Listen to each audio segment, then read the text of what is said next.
स्थापितमेन भूतले स्वयं रूपकथामह्यं ददाति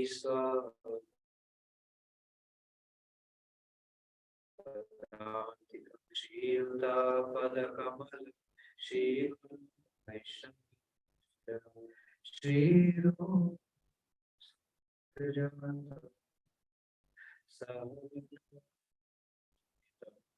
तं सजीव साद्वैतं परिजना सहितं कृष्ण चैतन्य श्री राम कृष्ण बलराम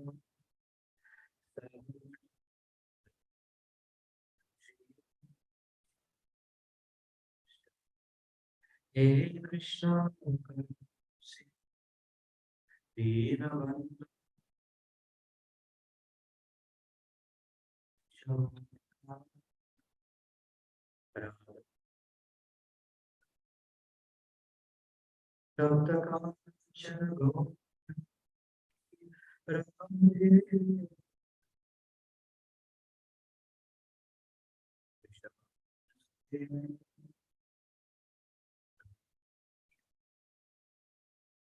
कांचन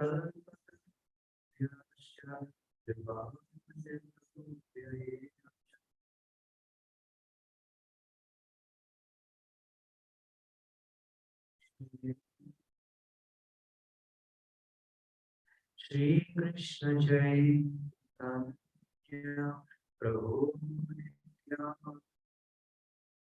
श्री अद्वैत गदाधर श्रीवासदि गौतमवृंद हरे कृष्ण कृष्ण कृष्ण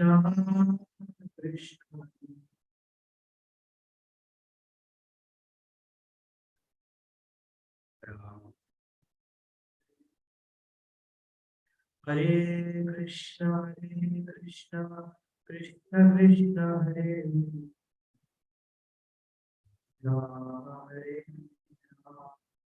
राम हरे हरे कृष्ण कृष्ण कृष्ण हरे हरे हरे राम राम राम हरे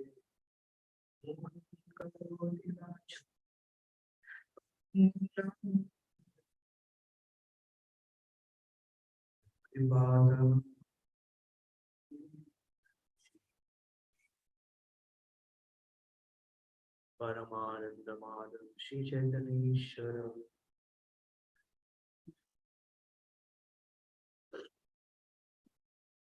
So, my humble obeisance is the lotus feet of all the devotees. I'm completely unqualified to speak on Lord Ramchandra because Lord Ramchandra is actually Maryada Purushottam. He is a personification of all the rules and regulations given in the scriptures, and is very strict, and I'm the complete opposite. So I don't follow the rules and regulations to the extent that should be followed. So many rules and regulations are there. One time his grace Sripad Prabhu said that Srila Prabhupada wanted us to follow every single rule in the book, even the tiny ones. I have no qualification to speak. I have no purity, I have no devotion, I have no qualification. So I'm just borrowing the purity from everyone here and on Zoom. So it's all your mercy that, and of course, the mercy and the purity and the devotion of His Grace Prabhu. So only by the mercy of all my Shiksha and Diksha Guru, Shiksha Gurus and Diksha Guru, I am able to speak. Hopefully, I'll be able to speak something. Definitely not qualified, but hopefully all of you will shower some mercy. So one thing I want to say, which is very important before speaking about Lord Ramchandra, very important point. Today is a great day of pride for anyone who is in ISKCON. So it's a great day of pride. Why? Because today is the anniversary, is the day actually Srila Prabhupada established ISKCON Vrindavan. And it's an amazing feat actually, because actually Srila Prabhupada, before Srila Prabhupada actually built the temple and established deities, Srila Prabhupada was corresponding back and forth with the pujaris and Dada Damodar temple, telling them that we'll take care of the worship, and please let us take care of the worship, please let us take care of this temple. But they didn't agree, and then Srila Prabhupada was trying different ways to get different parts of different temples, acquire different temples, and finally everything failed. And finally, Srila Prabhupada actually picked a fashion designer to actually, you know, as the architect, I mean, to build this ISKCON Vrindavan temple, and then finally, after it was built, Srila Prabhupada was pushing Surabhi Maharaj, pushing the devotees so hard, so hard. Devotees would say, Prabhupada, we're in Vrindavan. This is the month of Kartik. Devotees are going on yatra. Devotees are chanting more rounds. Prabhupada said, no, this is your Kartik Vrata to construct this temple. So Prabhupada was pushing, pushing, pushing, and finally such an amazing temple was brought up. And then Prabhupada, with so much pride in his heart, Prabhupada said, when devotees asked Prabhupada, so Prabhupada, who will do the puja, who will do the pran pratishtha? Although Prabhupada, invited some local brahmanas to do some yagyas for the sake of the public, but Prabhupada with so much pride said, no, our brahmanas, our devotees will do the installation. So in that way, Prabhupada and actually whole of Vrindavan, they poured their love out for Srila Prabhupada, and they recognize Prabhupada as their hometown hero, and recognize that yes, this is our own man who actually spread the glories of Vrindavan all over the world. Prabhupada Saraswati Thakur says in Vrindavan Mahimamrita that the only reason why one should leave Vrindavan is to preach the glories of Vrindavan. So Srila Prabhupada has done that, still doing that, and will continue to do that. So such an incredible achievement by Srila Prabhupada, and we are so proud because now ISKCON Vrindavan, when Vrindavan was first, ISKCON Vrindavan was first built, devotees would say, Prabhupada, who would come here? But now we see that ISKCON Vrindavan is the most visited place, and because Prabhupada built the temple, therefore the whole world is gravitating to Vrindavan. So we can see that what an incredible contribution by Srila Prabhupada to Vrindavan, and how Prabhupada actually literally turned the whole world into Vrindavan conscious, or made the whole world Vrindavan conscious by his simple effort. And we can also very proudly say that ISKCON Vrindavan, in ISKCON Vrindavan, Kirtan of the holy names of Radha and Krishna goes on 24 hours a day. So Srila Prabhupada ki. So this is a great day of pride, and we should express our gratitude. We should also have a deep desire in our heart to do something wonderful for Vrindavan, for ISKCON. So anyway, so that's just something about today's day. Is very special day. And so on the appearance day, on the divine appearance of Lord Ramchandra, having read the verse, and this verse covers the whole Ramayana.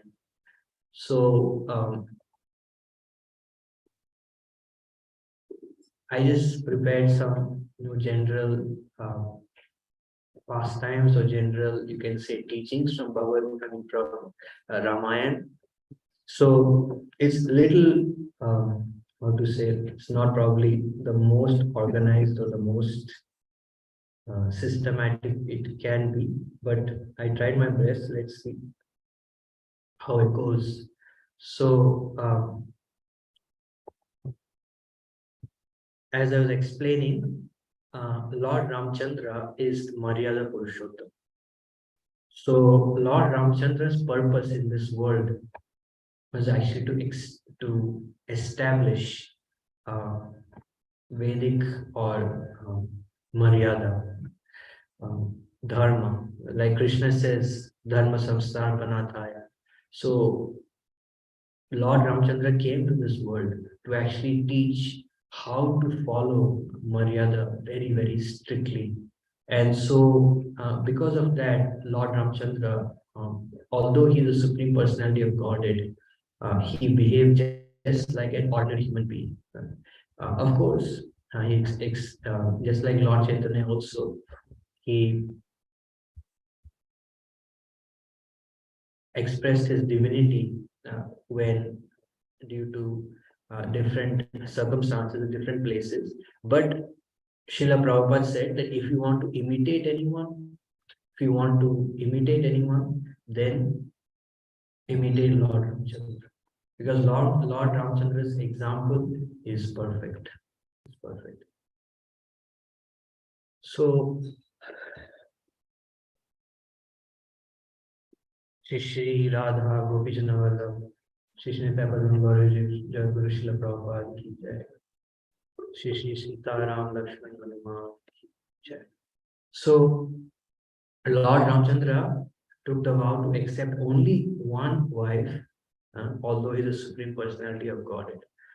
So I'm just reading two translations from the end of that chapter in Srimad Bhagavatam to glorify Lord Ramchandra and Sita Devi, and then we'll speak on more things. So Lord Ramchandra took a vow to accept only one wife and have no connection with any other woman. He was a saintly king, and everything in his character was good, untinged by qualities like anger. He taught good behavior for everyone, especially for the householders in terms of Varnashram Dharma. Thus, he taught the general public by his personal activities. Mother Sita was very submissive, faithful, shy, and chaste, always understanding the attitude of her husband. Thus, by her character and her love and service, she completely attracted the mind of the Lord. So, after Lord Ramchandra appeared in this world, Srila Prabhupada says Lord Ramchandra appeared with his four brothers.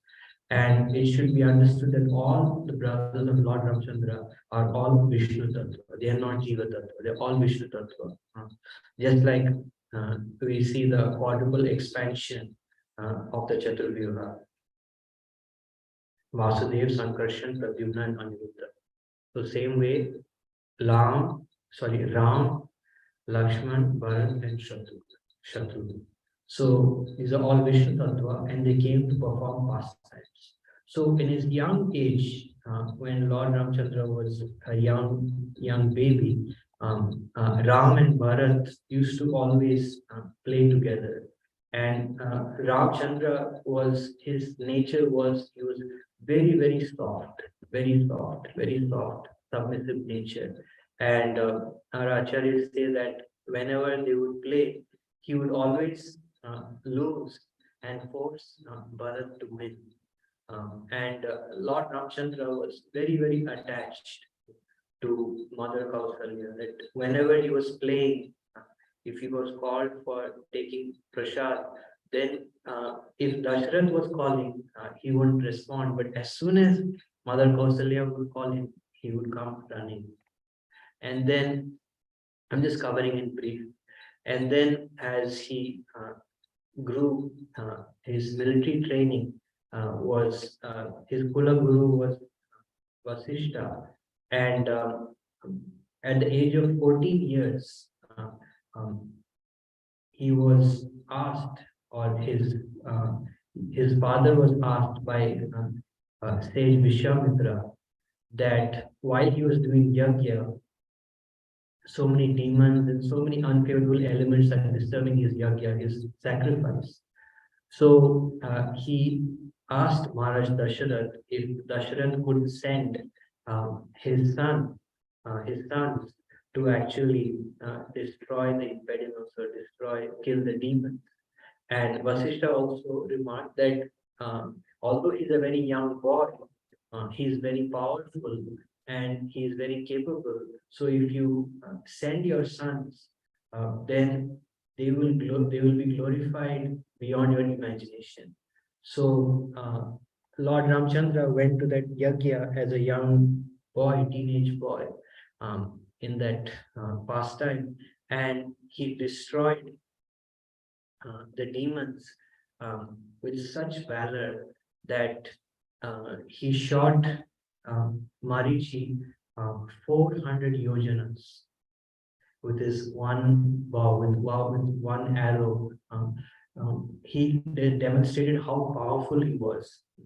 And later, in his pastimes, Lord Ramchandra, uh, just before he was wedded to Mother Sita, who is the goddess of fortune herself, he actually lifted the bow of Lord Shiva.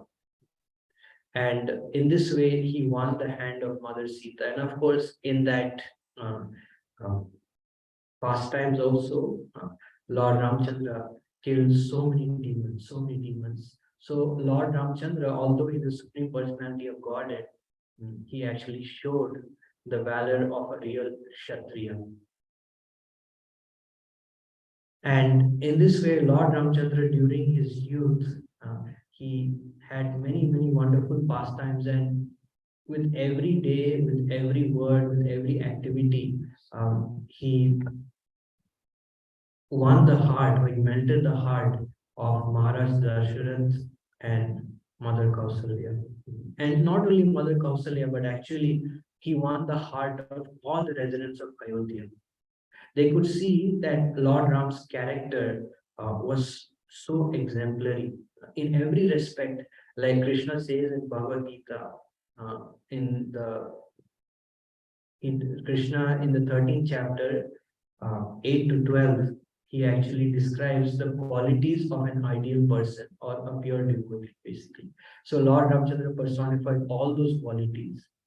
Very humble, very grave, um, very meager in even Lord Ramchandra's the way Ramchandra would take food, the way Ramchandra would sleep, the way Ramchandra would respect elders, everything was completely perfect. And because of all these wonderful qualities, all the citizens of Ayodhya unanimously decided that Lord Ramchandra should be the king, should be the successor of Maharaj Dasharath.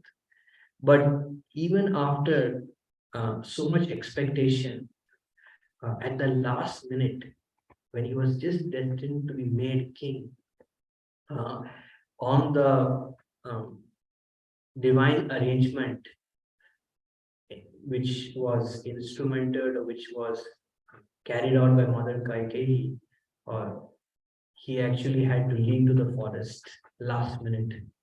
And when he was told, when he was informed that he has to leave and he has to go to the forest, then Lord Ramchandra did not show the slightest trace of disturbance on his face or his heart. He was completely unaffected. So this shows his opulence of renunciation. And if in the pastimes of Lord Ramchandra, this is the one quality that constantly comes again and again and again. Lord Ramchandra was always demonstrated this renunciation. Just think about it, that for a young prince to suddenly, without any kind of prior notice, he has to go to the forest. He has to live in the forest for 14 years. And there is no guarantee that he'll come back. There is no guarantee. He doesn't know where he's going to eat. He doesn't know where he's going to sleep. And Lord Ramchandra's pastimes, Lord Ramchandra behaved, although he's a supreme personality of God, he behaved just like an ordinary person. So he didn't construct, by his mystic power, he didn't construct a palace in the forest. He could have, because he's the Supreme Personality of Godhead, but he didn't make any such arrangements. So in the forest, Lord Ramchandra was just eating fruits and roots and wearing tree barks, living very, very austerely. And same thing goes with Mother Sita and Lakshmana. So this renunciation of Lord Ramchandra is always prevalent. Like in his youth, in his young age as a baby boy, Lord Ramchandra was renounced. He was not attached to play. And like I said, whenever he would play Lord Ramchandra would lose himself and force the other person to play. And the same thing you see even in the battle with Ravan, Lord Ramchandra is constantly giving an opportunity for even his great. I mean, Lord Ramchandra is the supreme personality of God and doesn't have any enemy, but even gave Ravan the opportunity to surrender, the opportunity to surrender. And you see constantly Lord Ramchandra is always detached, always renounced. So by this example of Lord Ramchandra, we actually understand that to live in this world, you have to be renounced. If you want to be happy in this world, you have to be renounced. If you're attached, at every step there will be suffering. At every step there will be suffering. So Lord Ramchandra, by his shining example, he taught what it means to be renounced, to do your duty without any attachment. Lord Ramchandra taught that through every single activity, every single activity. When Lord Ramchandra was in the forest, Lord Ramchandra and Mother Sita had some very nice loving exchanges because there was no palace politics and there was no such interruptions. But at the same time, Lord Ramchandra also used to go to the ashram of all the rishis, of all the sages, one by one, and inquire from them. He would touch their lotus, he would bow down to them and ask them to speak some Krishna Leelas, to speak some Krishna Katha. They would say, "Oh, you're the Supreme Lord. What can we say?" He said, "No, no, please, please." So in this way, Lord Ramchandra taught the importance of associating with saintly persons. And it said that Lord Ramchandra was very much attached to saintly persons. And even after Lord Ramchandra came back to Ayodhya later and was ruling the kingdom, even then he was constantly consulting the sages. Even though he didn't have to, he's a supreme lord, doesn't have to, but he was showing this quality. What is the quality of a king, quality of a leader, quality of a ruler of any sort? That he should always be submissive to the pure devotees. So, of course, Supreme Lord is always submissive to his pure devotees, but showed by the shining example the importance of sadhu sangha. So the first thing that we talked about so far is renunciation, how one has to be renounced. And second is how one should have this habit or have this tendency to always make friendship, uh, puts one's trust, repose one's love, one's faith in the saintly persons. Then we come to the pastime of when Mother Sita was kidnapped. So of course, we understand that Mother Sita is the goddess of fortune, and she is the eternal consort of Lord Ramchandra. But when Ravan actually quote unquote kidnapped Mother Sita, Prabhupada explained the purport that it's not actually Mother Sita, but it's actually Maya Sita. Maya Sita. So this pastime of the kidnapping of Mother Sita, we can learn many things from this pastime. So first thing we can learn is that Lakshman is actually representing the Guru, the spiritual master. So when in this particular pastime, Sita, although she is the goddess of fortune, she is actually representing a conditioned soul. Representing. She is not conditioned soul, but she is representing that position. So when Lakshman told to Mother Sita that Lord Ramchandra is so powerful, he is a supreme Lord, there can be no possible danger for him. So when Lakshman said like that, Mother Sita did not trust. So this is the nature of conditioned soul. When Guru, spiritual master, Sadhu says, conditioned soul has a nature to not put faith in Sadhu's words. And as a result, what happened eventually? Lakshman left after Sita spoke some very strong words. And when Lakshman left, then what happened? Lakshman gave a warning to Mother Sita that this is all Rakshas Maya.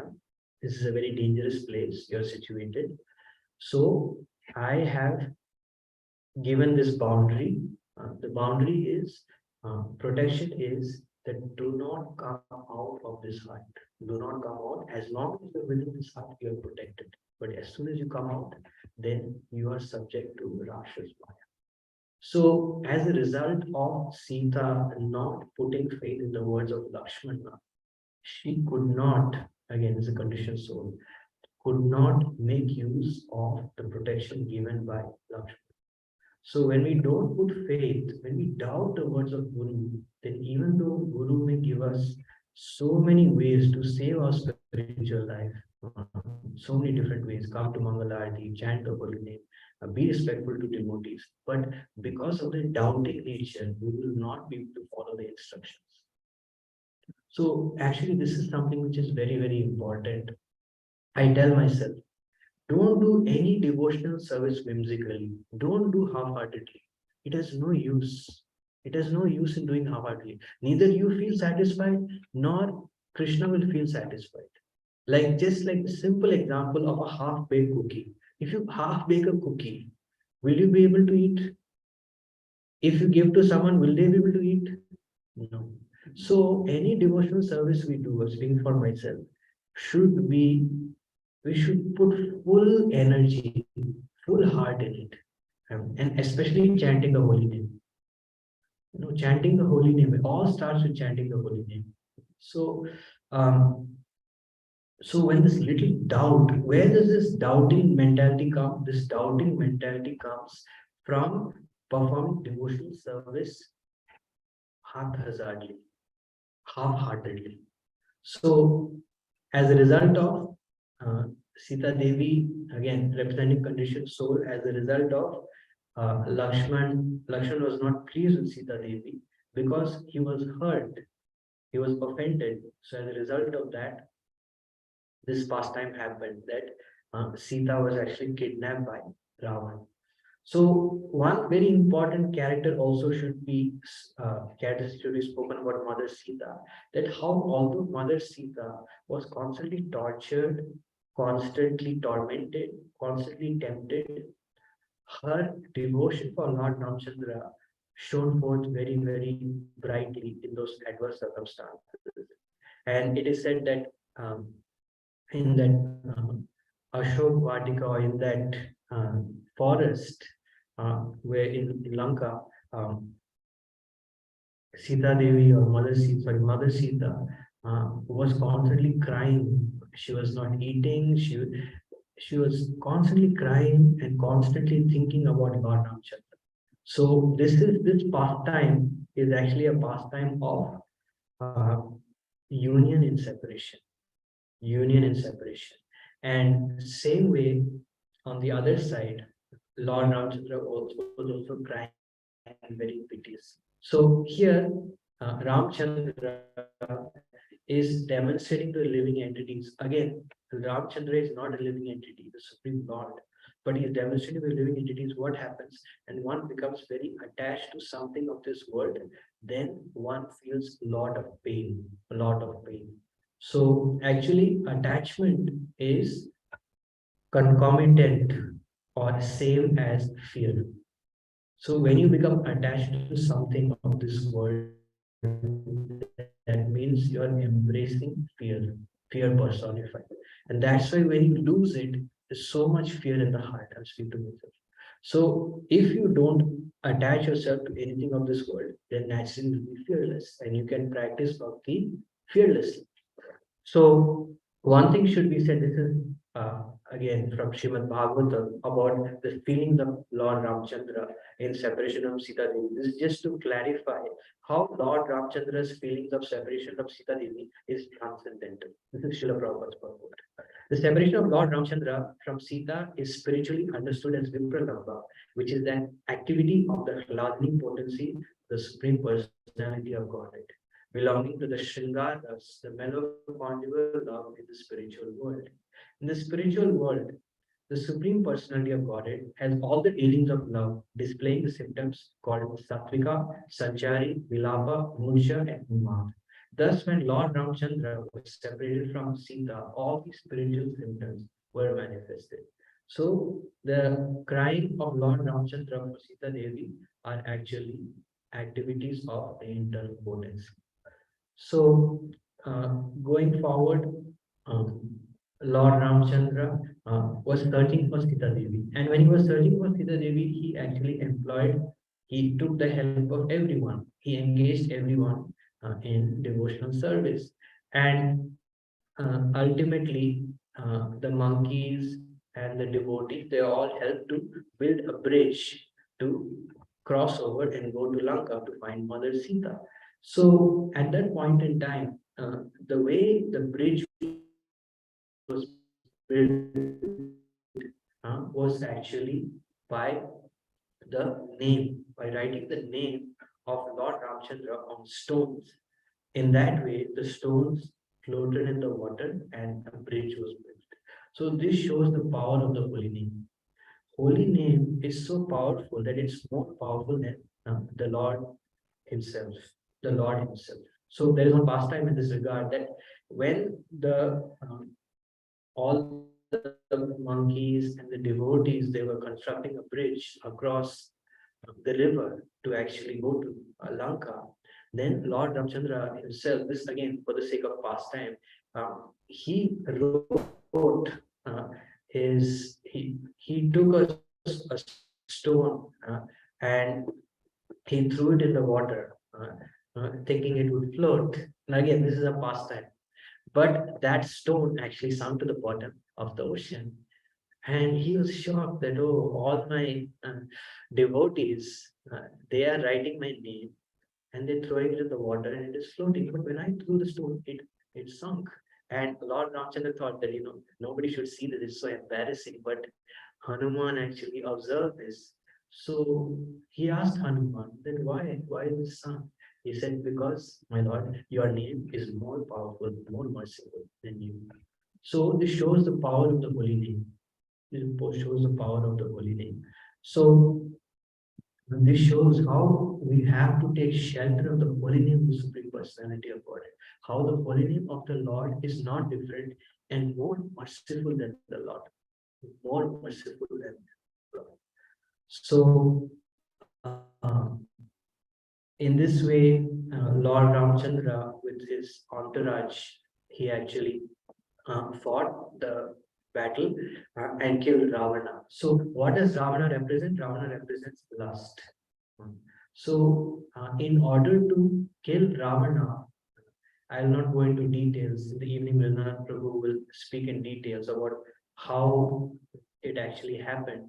So, in order to kill lust, we need constant association of devotees. We need chanting of the holy name.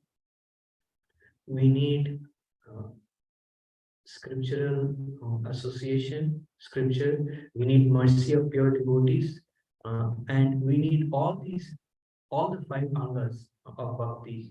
We need Dhamvas, we need Srimurtya, we need deity worship, we need Srimad Bhagavatam, we need the holy name, and we need the association of devotees.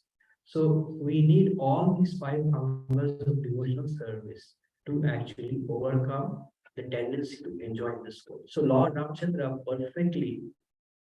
perfectly taught the way to actually live in this world as a servant, not as an enjoyer.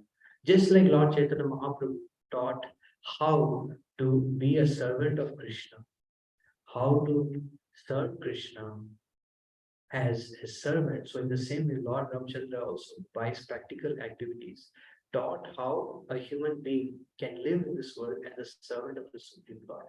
And lust means the desire to imitate the Lord, the desire to enjoy like the Lord. But devotion means, love means to serve the Lord. So by constantly living in this servant mood, just like the way Lord Ramchandra led his life, we can attain the happiness of experiencing the Supreme Lord, which is million times more powerful, more wonderful than enjoying matter. So now what I will do, I will narrate uh, the qualities or the activities of great devotees of Lord Ramchandra so that we can understand how to actually serve. So first I'll speak about Shabari, who is a very wonderful devotee of Lord Ramchandra. His spiritual master told him, told her that if you simply worship Lord Ramchandra, if you take your worship of Lord Ramchandra very seriously, then Lord Ramchandra will appear to you. So she took those words as her life and soul, and in that way, every day she would construct a flower path for Lord Ramchandra. Every day she would pluck fresh fruits from the forest, and because of her devotion, she would uh, taste the fruits to make sure that whichever is the sweetest fruit, and she would wait for Lord Ramchandra to come. So of course we should not imitate this, but this is actually showing her pure devotion. And every day she would always be crying, always be longing, oh, Ramchandra will come today, oh, Lord Ramchandra will come today, oh, Lord. And in this way, she was constantly crying and praying. And because she had such deep faith in the words of her spiritual master, finally, Lord Ramchandra came and Lord Ramchandra accepted her offering. And in this way, it shows that how if we accept the words of the Guru as our life and soul, and we have complete faith. So, like the 10th offense is to not have complete faith in the chanting of the holy name and to maintain material attachments even after understanding so many instructions in this matter. So, why do devotees or why I asking for myself, why do I continue to maintain material attachments even after understanding some instructions on the matter? Because I don't have complete faith. So when we have complete faith in the words of Guru, even though so many sadhus in the forest were discouraging Shabari that, what's wrong, what's wrong with you, you're crazy, seeing Lord Ramchandra is not easy. You think just by doing this every day you will come, no, give up this worship. So even though they were constantly discouraging her, she maintained her faith. She maintained her faith. And because of her faith in her spiritual master, Lord Ramchandra was forced. Our acharyas say that Lord Ramchandra went to the forest to kill so many demons, etc., etc. But this killing of demons is ultimately an external reason. But the real reason was actually to deliver Shabari, to fulfill the words of Shabari's Guru. So this shows how faith in the words of Guru is very, very powerful. Then we come to Hanuman. Hanuman, of course, glorifying Lord Ramchandra without mentioning Hanuman is an offense. So Hanuman actually, Narottam Das Thakur speaks that Hanuman is actually a personification of Dasyaras. And Lord Ramchandra's pastimes actually exemplifies Dasyaras. So Dasyaras is exemplified in Lord Ramchandra's pastimes.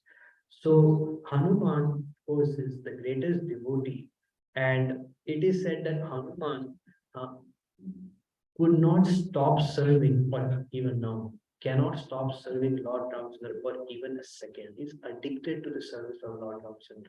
Addicted, addicted. So in this way, Hanuman is constantly serving Lord Ramchandra. What is the special mentality of Hanuman?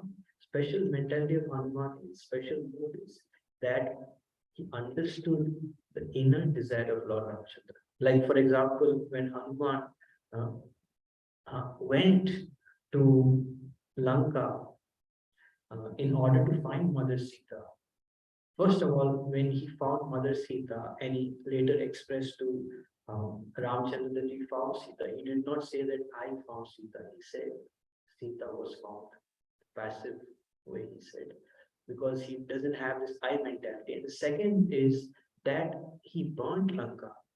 Why did he burn Lanka? He burnt Lanka because uh, he understood Ramchandra's desire. Why did Ramchandra have this desire to burn Lanka? I mean, how did he understand this mood? Because Ramchandra wanted to give Ravan one last opportunity to surrender. That if you don't surrender, then you will be destroyed, your family will be destroyed, everything will be destroyed. But this burning of Lanka was just like a trailer, just like a small hint that Ravan can still surrender, can still surrender. So in this way, Hanuman personified, he actually carried and still carries the glory of Lord Ramchandra in his heart. Then we come to Vibhishan. It is said that Vibhishan, the way Vibhishan was living, it is said it's just like a tongue uh, in the midst of hundreds of canine sharp teeth. So just as the tongue can be bitten at any moment by those very sharp teeth, Vibhishan was living in such an environment in Lanka that his head could have been chopped off any moment. But still, Vibhishan was so devoted, was so sincere in his worship of Lord Ramchandra. Every day morning he would wake up, he would worship Tulsi Devi, and a whole day he would be chanting the name of Lord Ramchandra.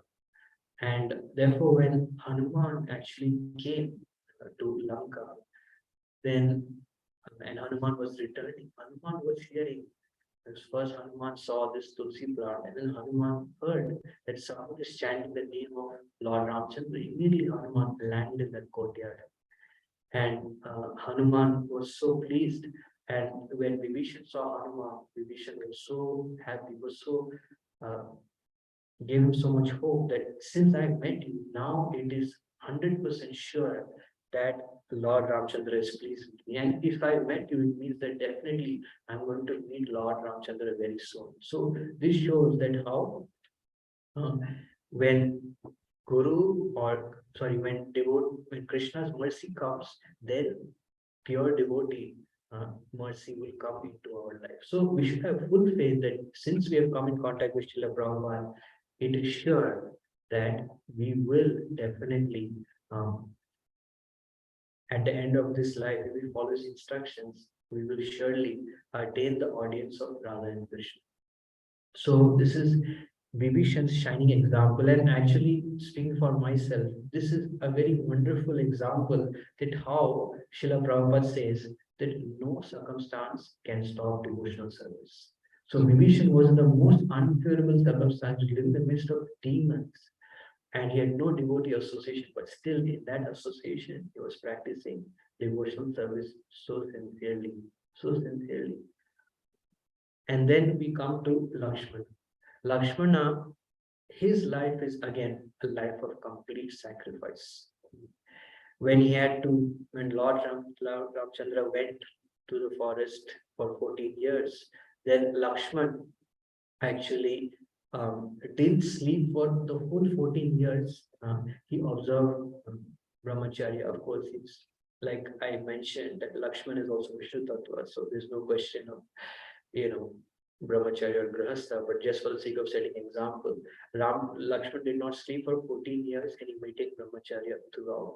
And also his wife also, who is also the goddess of fortune, also sacrificed and was very pleased to allow, to encourage Lakshman to actually serve Lord Ramchandra for those 14 years. And Lakshman faced many impediments, like that pastime when Mother Sita spoke very harsh language, very strong words to force Lakshman to go to the forest.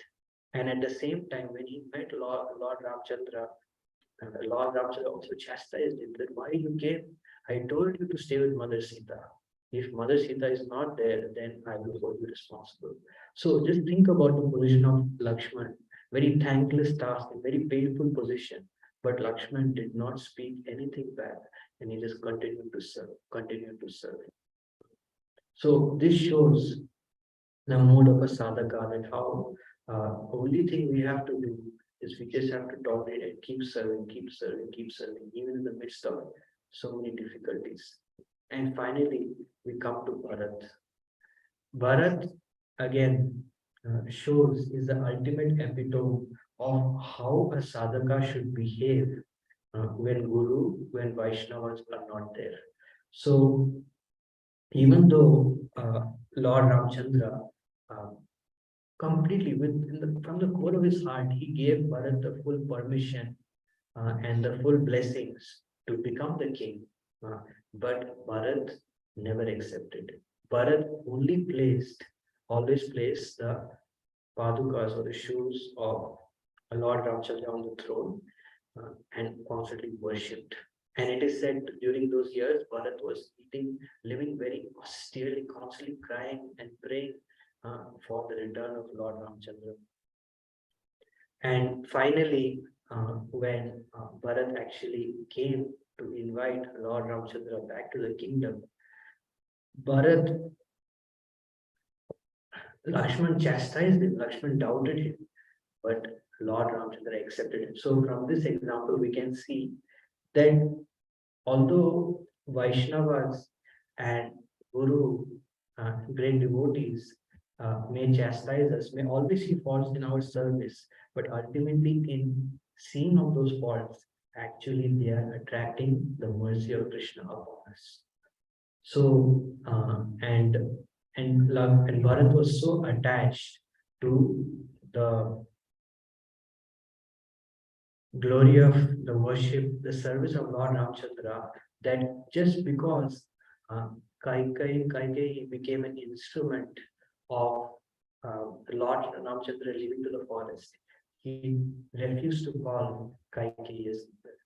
So we can see how deeply attached and how much sacrifice Bharat actually performed, even though Lord Ramchandra was not there. So these are some of the characters from Ramayana. Of course, there are many more pastimes. It's just in the interest of time.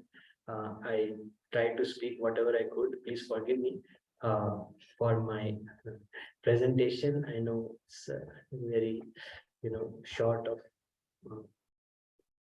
good or acceptable. Please forgive me since I spoke anything wrong, inappropriate. Anyone wants to say anything? Roji would like to say anything. Anyone online would like to say anything? Questions or comments? Thank you for the wonderful class. I like few points. There were many actually you shared. I'm unable to follow everything, but few points which I took is one point which you talked about renunciation, which was very important. Which is very important. Second point which you exemplified in terms of Mother Sita just trying to play the role of Jiva, and then by not following the instruction of spiritual master, what are the consequences coming? And then there you shared another beautiful point, why there is inability to follow the instruction of spiritual master, because the tendency to do a half-hearted job, which I do, just makes us not follow the instruction of spiritual master correctly. So these 2 points I personally like the most. And then exemplifying, giving the examples of Shabri, giving an example about Bharat, giving an example about Lakshman, giving an example about Vibhishan, like Jai Satyanandan Prabhu was sharing the other day when he was giving example about devotees who lack association and fall down. And there he took an example of Vibhishan. But there was no fall down. He didn't have any association. He was living there. So that's a very prominent example there. Thank you. But